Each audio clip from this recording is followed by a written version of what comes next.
Bonjour Patrice, et quand on dit revue de presse, on parle des magazines. Nous sommes samedi. Évidemment, puisque c'est le week-end. Et on va commencer par un magazine qui s'intitule « Ça m'intéresse Histoire ». Parce qu'il y a le « Ça m'intéresse » et il y a le « Ça m'intéresse Histoire », qui revient sur des œuvres qui ont fait scandale lorsqu'elles sont sorties et qui aujourd'hui sont considérées comme des classiques. Prenons un exemple, La petite danseuse de Degas.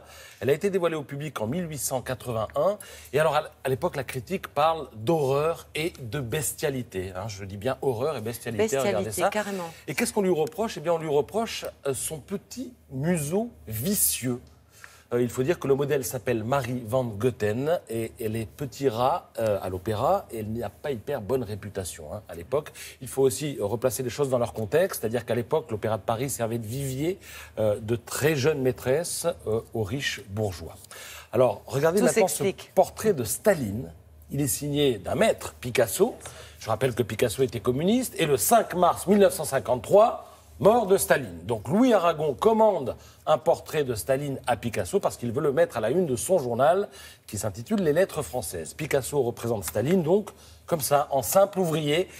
Ça partait d'une bonne intention. Il aurait pu d'ailleurs le dessiner en criminel, parmi les criminels. Non, il l'a dessiné en ouvrier, donc c'est plutôt sympa. Oui. Et pourtant, les cadres du Parti communiste français vont laisser éclater leur colère. L'Humanité, je cite le journal, j'ouvre les guillemets, le secrétariat du PCF désapprouve catégoriquement la publication du portrait du grand Staline par le camarade Picasso. Voilà ce que l'on peut lire dans l'Humanité à l'époque. Et de là, d'ailleurs, date la prise de distance de Picasso avec le Parti communiste. La femme au chapeau de Matisse, regardez, ça aussi c'est un scandale, non? Ça se voit pas? Elle date de 1905. Alors son crime à elle, c'est-à-dire qu'elle fait voler en éclats les règles de l'art, en tout cas les règles de l'art à l'époque. On peut lire dans le journal, c'est un pot de peinture jeté à la face du public. Un mélange de cire et de plumes de perroquet. Voilà ce qu'on lit dans le Canard. Pas le Canard enchaîné, les journaux de l'époque. Et elle est exposée d'ailleurs au salon d'automne au Grand Palais. Et à l'époque, le président de la République, Émile Loubet, refuse d'inaugurer le salon. Il a peur de cette œuvre. À cause de cette toile. Il a peur que sa présence lui soit reprochée. Et alors, puisqu'on parlait à l'instant de Picasso, du communisme, de l'art, je signale la sortie de ce hors-série de Télérama intitulé « Octobre 1917, l'insurrection culturelle ». En fait, lors de la Révolution russe, bien nombre d'artistes et d'intellectuels se sont enthousiasmés pour la nouvelle patrie des soviets à l'époque.